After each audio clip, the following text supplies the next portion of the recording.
Alright, welcome along to a new episode. We're going to be talking about Transformers Generation 1, Season 3, Episode 6, The Killing Jar. Fantastic little episode. I said in the last video on the channel here, I like stories in these old shows, whether it be cartoons or live action. I like it when a hero and a villain have to work together for the greater good. That's what happens in this episode. We get Ultra Magnus and Cyclonus working together for survival, essentially, by the end of this episode. What's going on here is there's a Quintesson scientist, and we did learn in the opening story of this season that the Quintessons are the original creators of the Autobots on Cybertron. So the scientist is out to research not just the Autobots, but the Decepticons as well.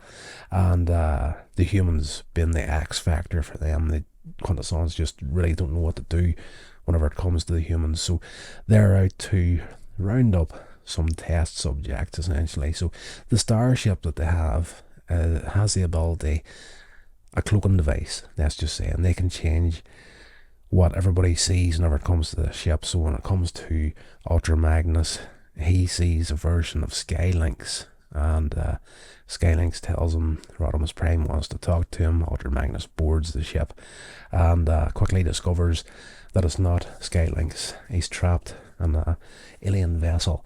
The first test they throw at him is an illusion of Rodimus Prime that attacks him. This scientist is telling this Quintesson guard, this Autobot will react this way. He won't fight his own leader unless it's for his own survival, sort of thing. And at that, they'll try not to kill him, more or less. So that's what happens. After they have got hold of him, they go after Cyclonus from the Decepticons. Similar setup, get him on board, only they throw Galvatron at him in a similar way with an illusion.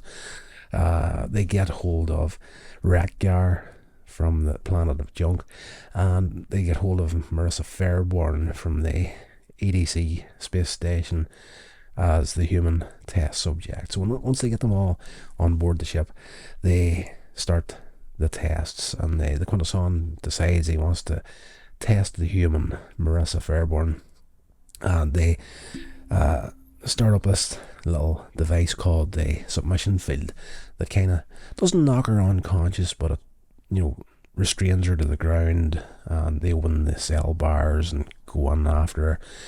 Wreck-Gar, being the random little Junkion, has the ability to, the Junkions, you've seen it in Transformers the movie, arms would fall off. In this episode as well, you actually see Wreck-Gar losing an arm, and he just lifts it up and puts it back on again. So he manages to shoot his own fist right out of the cell off his wrist across the room, knocks the submission field off, giving Marissa the chance to try to get Ultra Magnus out of his cell. But before she can, the ship gets caught up in an electron storm. So at this point, the Quintessons have to try and get the ship out of the storm, and Ultra Magnus manages to break himself out of his cell using his own body to short out the energon bars that are keeping him back. He has no problem, this character, with the idea of self-sacrifice whenever it comes to the greater good, whether it be the humans, the Autobots, whoever it may be. If someone's in trouble, he has no problem with self-sacrifice whenever it comes to helping people. So, he just grabs the bars, shorts them out with his own body, and manages to get out along with the rest of the prisoners. So at this point, the Decepticon, Cyclonus, says, he sees Ultra Magnus as his ultimate challenge at this point. He wants to fight him, he wants to kill him, sort of a thing. So he's intent on going toe-to-toe with him here. There's a little bit of a fight between the two of them, at which point the Quintesson breaks the news that there's an even bigger threat that they have to deal with. The ship is now caught in the gravity well of a black hole. So they're trying their best to get out of the situation, and they send out a message for help, a distress call. The ship stranded in place. The engines are only strong enough to hold it in place. The Quintesson decides he's going to escape the ship and an escape pod, which, whenever you think about it, that's not really going to work. If the ship can't move, the escape pod's not going to get too far either, which it doesn't. But there's only one left that's working.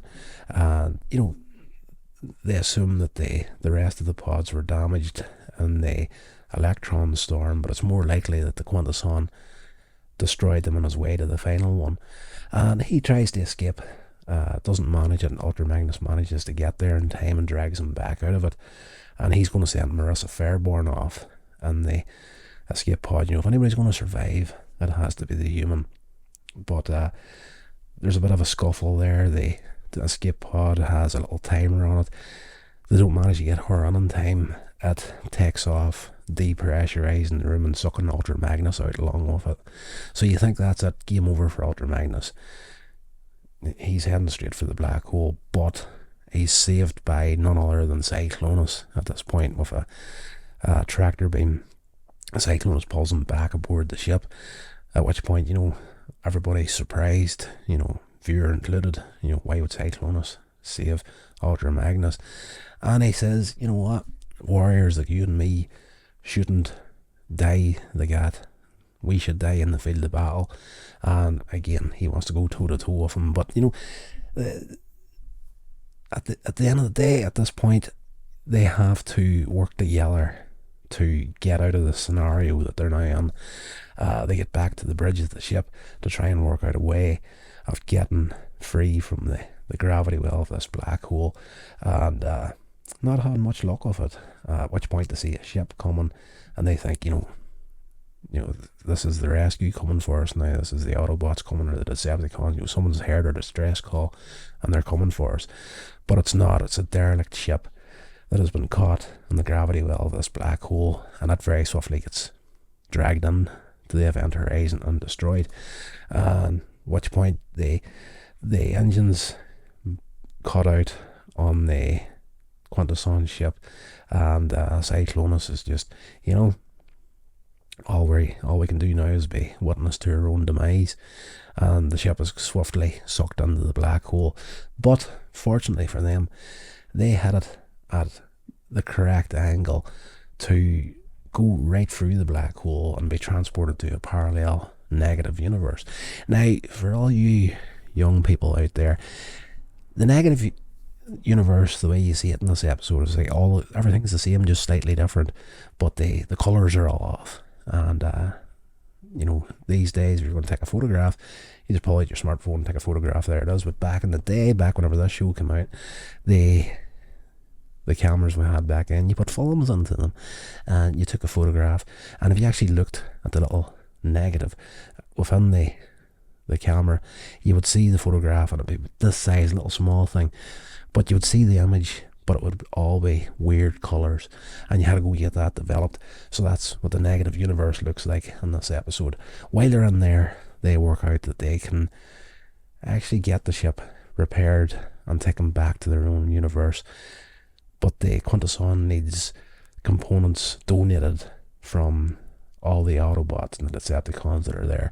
It kind of harkens back to that episode, season 2, The Revenge of Bruticus. I want to say The Revenge of Bruticus, where Megatron and Optimus Prime had to donate parts to get the control panel to the space bridge working again. So I like that in this episode. You had a similar scenario and a similar way of getting out of it, and it was just a nice little nod back to the season 2 episodes. So they do that. They manage to get the ship repaired. They manage to get out through the black hole into their own universe again, at which point Cyclonus is more unwilling to take up his battle against Ultra Magnus now that they're back and they're safe. But whenever they do get back to their own universe, they realise that the distress call was picked up, and the Autobots and the Decepticons have came to the rescue, but they're in the middle of a fight, and it's a stalemate, and Ultra Magnus and Cyclonus pretty much agree at this point that there's no point in us fighting at this point, because it's a stalemate between the two sides here, but we will at some point continue this. So they part ways, they all head back home, and Ultra Magnus has a little thought at the end of the episode, After everything we've been through, we've been from one universe to the other and back again, and we've had to work together and whatnot, but we're still so far apart, sort of deal. So nice little thought at the end of the episode. Very good storytelling, I have to say. Loved this episode. Very, very good. As I say, always love stories where the villain and the hero have to work together, and it was incredibly well done in this episode, and particularly in that little moment there where Cyclonus saves Ultra Magnus just so he can kill him himself, so it's that fine line of respect and hatred between the two of them. Like, Cyclonus being the Decepticon wants to see nothing more than an Autobot coming to his end, but he has the respect for Ultra Magnus there, and they a little bit of honour in there as well. So I love that little bit of depth to the characters. Fantastic.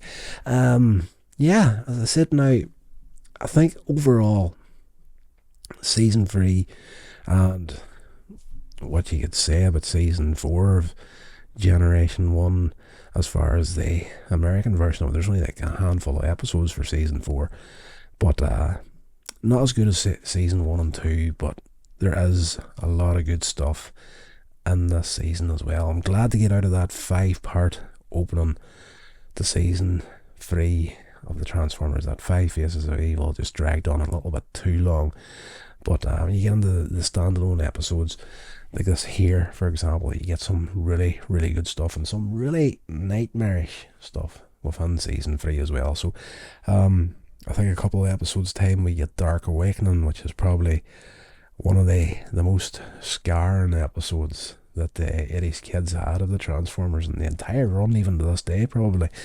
But we'll get to that very, very soon. So that's going to do it for my little chat about Transformers, and come back tomorrow for I think we might talk about X-Men tomorrow on the channel. I need to check what the upload schedule was here. Yeah, getting back into it big time. Right, until the next episode, stay safe and I'll talk to you all then.